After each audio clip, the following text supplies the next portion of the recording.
So my biggest question is, if Doctor Strange knew that in the future, when he went forward to see how the Avengers and Iron Man could defeat Thanos, if he knew in that actual moment that in the future or the past, Tony Stark was really Doctor Doom, then why did he let everything play out the way he did? Something I found fascinating when people made out that Doctor Strange would not play any part in Avengers Doomsday, when Doctor Strange is very pinnacle because of who he is, and also because of the multiverse of madness. So, yo, what is good, YouTube? What's you here? If you're new around here, subscribe to never miss any of the Marvel, DC, Kaiju, Monsterverse, pop culture-based content that I try to deliver on a daily basis. If you could subscribe to the channel, turn notifications on, and let me know down below. Are you buying into this? Never Tony Stark, he was always Doctor Doom. So ever since San Diego Comic-Con last summer, everyone instantly said, yo, he was always Doctor Doom. So this theory's been out there for the longest time. Literally everyone has covered it. And I don't really think it originates from anybody realistically, because it's realistically just going from the infamous Iron Man comic book arc is where most people got their initial ideas from. But I've wanted to cover this for a while. So just as Doctor Doom would famously say, bow down before me, for I am the master of the world. Doom has no rivals. None. Robert Downey Jr. actually said Comic-Con, which I think actually confirmed then and there last summer that he really was. There was no Tony Stark. It was always Doctor Doom. Or was it? Who knows? Interesting to go over this. So let's break it down.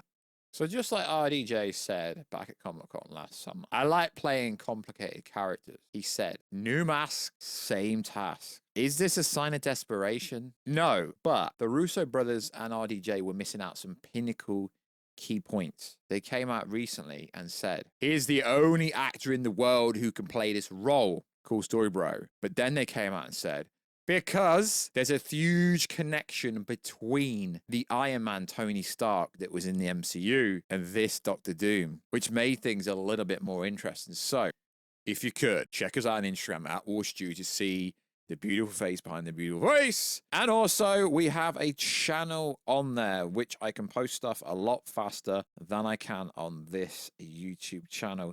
Also, check us out on Twitter, WarstuG. Right, let's get into it. So, there's a theory that's been going around the longest time ever. And at the essence of this theory, it's pretty much kind of obvious. It is that RDJ, Doctor Doom, was never Tony Stark. And like I said in the prologue, if Doctor Strange knew this, why would he let it play out the way he did? So in this theory, it essentially, I mean, you've probably seen this everywhere. It's all over Reddit, it's everywhere. It essentially states that the entire Infinity Saga, where Stark became a hero, was a plan made by He Who Remains to prevent Doctor Doom from ever existing in the sacred timeline. The same reasoning that is stated in this theory includes the idea that Stark's heroic path and ultimate sacrifice in Endgame aligns with Doctor Doom's like figure's desire to control or destroy this multiverse. The theory also suggests that the TVA, under the control of He Who Remains, were manipulating the timeline to ensure that Doctor Doom never existed. Interesting. So the TVA were being controlled by He Who Remains, the orchestrator of the entire Infinity Saga, to prevent this from ever happening. Stark is Doom's variant. Interesting. We know Tony Stark is Iron Man, but what if he's actually a Doctor Doom variant, potentially adopted by the Stark? Like I say, this is nothing new, but I've never really discussed it here. So that would be an interesting way to retcon Tony Stark, that he was adopted. So we know RDJ is playing Victor Von Doom, as per himself, the Russos, Kevin Feige, and Marvel Studios. When it was announced, new mask, same task. Doom will have to come in and do his thing and defeat everyone within 2 movies. The only build-up potentially being the Fantastic Four. Although recently, Matt Shackman has denied that. But of course you're going to deny it, because if RDJ's in that movie, it should pop. So one of the comics used as inspiration for the Fantastic Four, released by Marvel themselves. It's not just a rumor, it's a life story, a mini-series from a few years back, where Galactus was the main bad guy, Franklin is key to save the world, and Doom has a secondary role where he tries to save the world his way. So with these things considered and in mind, we're in an interesting scenario or situation. How do you put Doom and make the general audience actually care for him and do not deceive or do disservice to the character, whilst also making the Robert Downey Jr. casting make sense? Like I said, the Russos recently said, yeah, there's some connection between the two.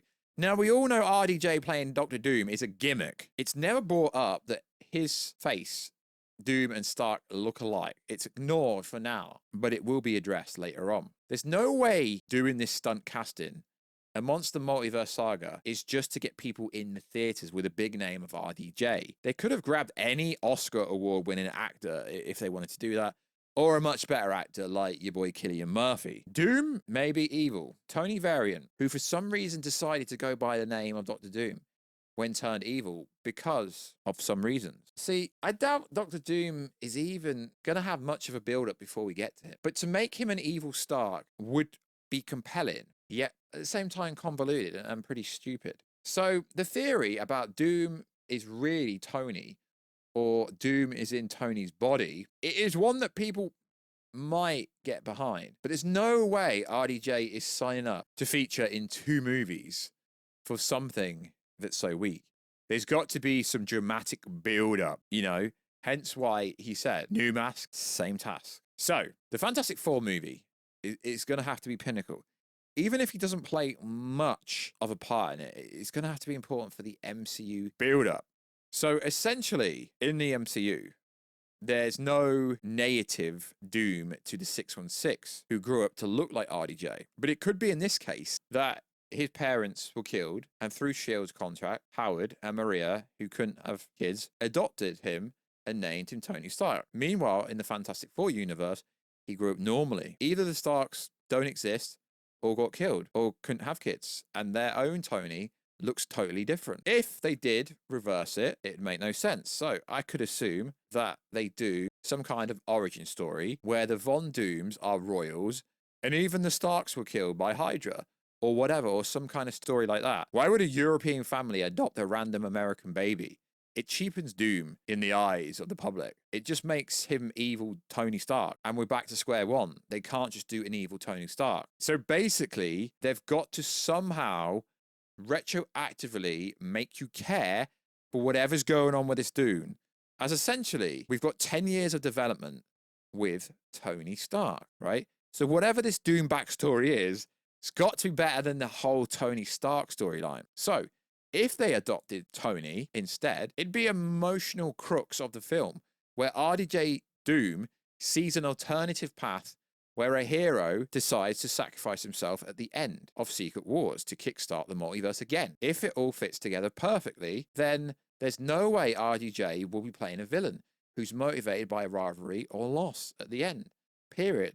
Also, there's no way he'd be keeping that mask on. No way. In a life story, Reed and Doom met as adults, and Doom's face isn't similar at all. If you make Doom just a variant of Tony, or vice versa, you're going to ruin both characters forever in the eyes of the general public.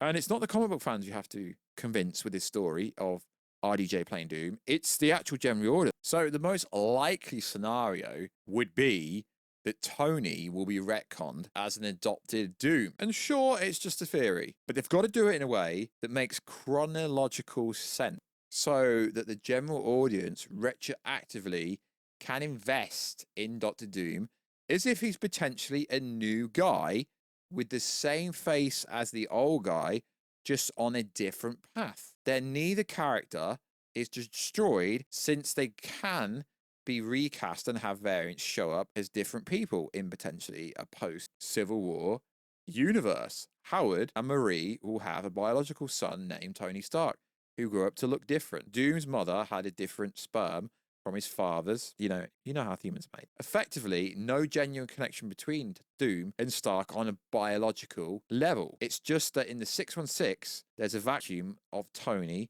Doom's parents got killed, and Doom was raised as Tony.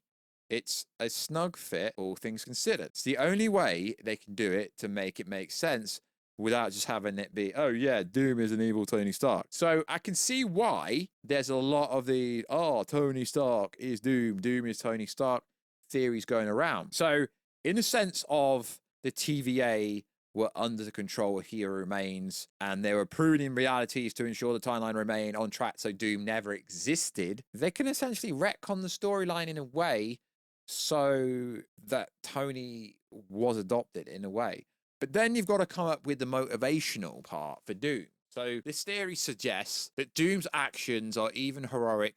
The ones in the MCU were part of a larger plan or destroying the multiverse. Now, where it becomes interesting is RDJ's return retroactively, because the way they've got to do it is it can't just be an evil Tony. It's got to be, you know, it was never Tony Stark or it is Tony Stark. It's going to be very hard to sell this to the general audience. It's essentially a retcon of the character and just saying, yo, it was never Tony Stark. He was adopted. It's interesting, and I do like it. So, as I've said, this concept about this theory's been out there for quite a while, but I've never gone over it. So, credit to whoever credit is due. I've used a lot of different sources, mainly Reddit, but it is interesting. But I don't know if that's the way they're going to do it, because from what I'm actually hearing from real insiders behind the scenes is the actual real story, and I've not gone over that information because it's not my place to say, isn't even this complicated. But I do like the idea that RDJ was never Tony Stark. He was always Doctor Doom. That is an interesting theory. It really is. So like always, guys, let us know down below everything you think, and I'll catch you in another video very soon. Catch you later.